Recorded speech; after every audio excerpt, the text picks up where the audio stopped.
Hey everybody, it's Christine Ernst, the Fat Ass Cancer Bitch, coming to you from the Cozy Writing Cottage here in Sandwich, Massachusetts on Saturday, May 17th. It's kind of a gloomy day, but I'm gonna be putting a garden in today, fixing my tomato patch.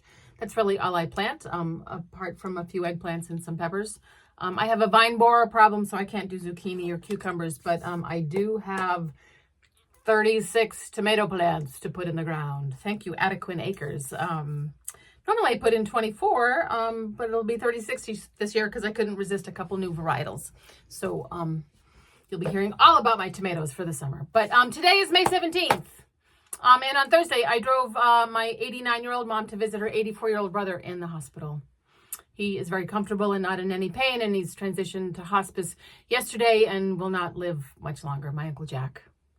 The fun uncle in the family. Third of 5 brothers in a super competitive family, a scholar, a bit of a rebel, a scrappy goofball, a natty dresser, a fine singer, a loving dad, a loving human, really, a deep thinker.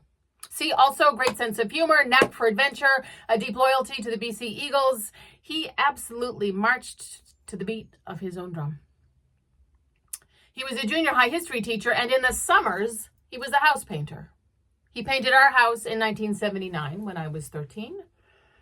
Now, my grandfather, Grandpa Jack, Uncle Jack's dad, Jack Sr., gave his 7 children and many of his 17 grandchildren affectionate but wacky nicknames.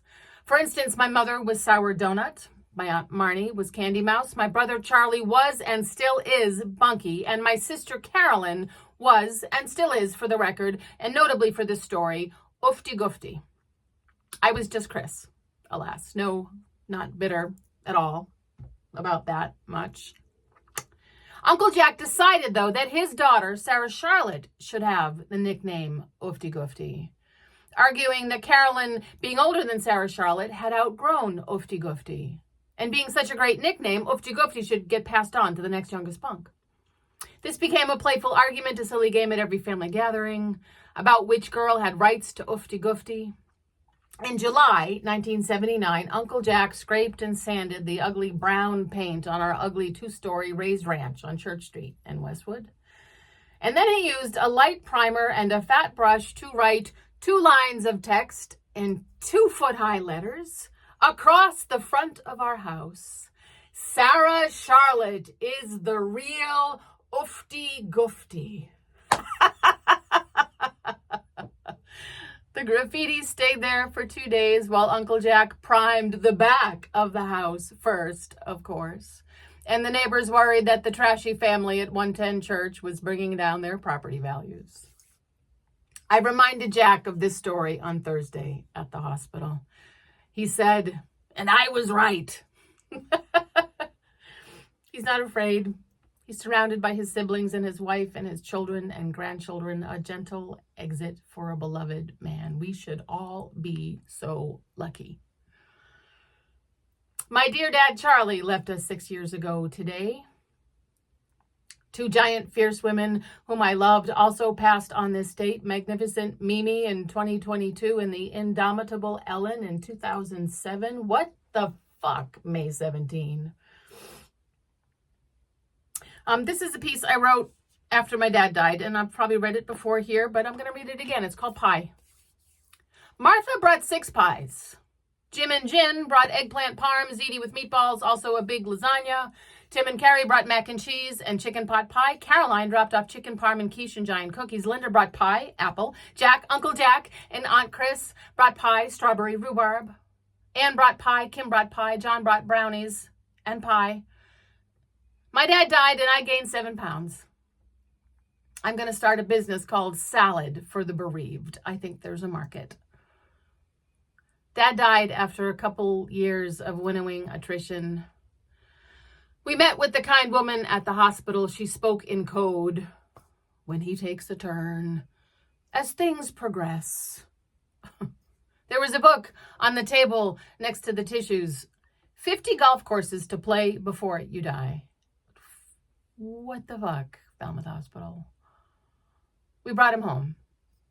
It was a kind of living wake that last day. The hospital bed set up in the front room, right by the windows. Such weather, such sky. All that food in the kitchen. So many folks coming to say goodbye to him, bringing a pie to us. Clint and Norm, Dad's every Thursday breakfast pals, 94 and 91 respectively. They trudged up the long driveway, the hill up to the house. They stood at his bedside like little boys, choked up. Norm reached out and stroked Dad's cheek, whispered, "Godspeed, my friend." I have never seen anything so tender. Dad died that night, after we had all gone to bed, as if he wanted to be alone with his dying. The hospice nurse arrived at 2 a.m. Another kind lady tidied away all the things of dying, helped us to dress him, that last small dignity. The cremation service hearse arrived at 3 a.m. Casper cremation, weirdly. The middle of the night, not ambulance. The rickety gurney, the Mutt and Jeff, not paramedics, smelling of cigarettes. The taller one with practiced gravitas. "We are very sorry for your loss." The shorter one, a rank newbie, his latex gloves ridiculously catching, stretching, snapping in the zipper of the long white bag they placed Dad in, his hands shaking as he arranged the quilted cover, the knot blanket like a weird tea cozy over the gurney, and wheeled Dad, not Dad, away. I worried that his death was a surprise to him. He spent his living time pleasantly bewildered, but nose to the grindstone, so stalwart and automatic and persevering that quitting, as it were, stopping, just stopping, was never an option. I imagine an invisible Dad, released from the broken form. Dad on his legs again. Dad standing, stretching, walking, while we gathered around the shell of him, the empty cloak of him on the bed. Did he watch us dress him that last time?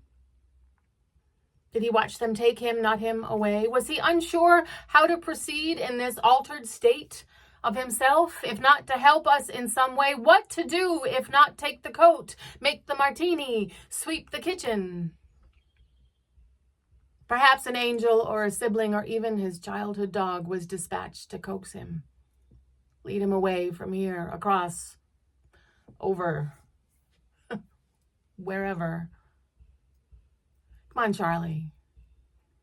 The work is done. Come with me. There's pie.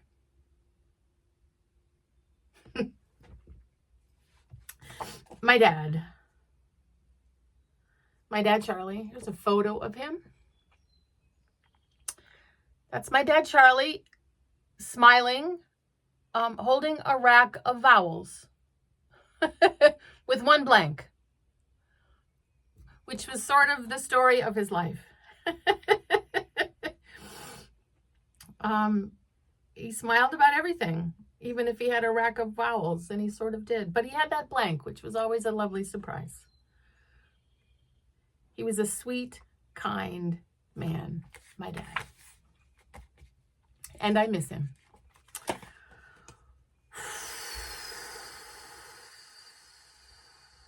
So, go play Scrabble today. Go plant some tomatoes. Historically, when I plant my tomatoes, probably talked about this last year. I was probably planting tomatoes on the anniversary of his death last year as well.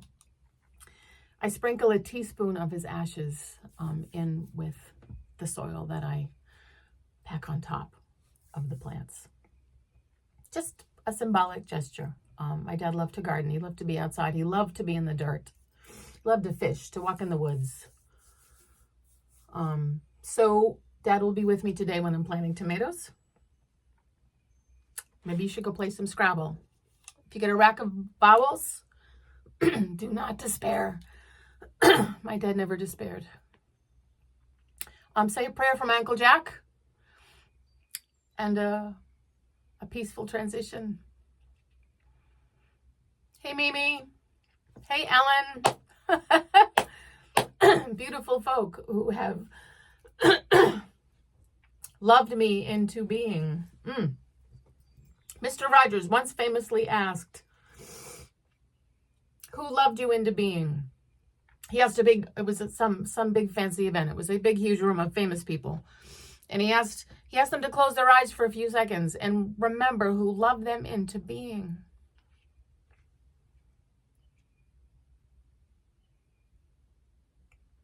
Think about that. You are beloved, beloved. You are beloved, my friends. Come as you are. Find a light today or find a light tomorrow. Go plant something. Remember who loved you into being. Thank you, Dad. Thank you, Uncle Jack. Thank you, Mimi. Thank you, Ellen.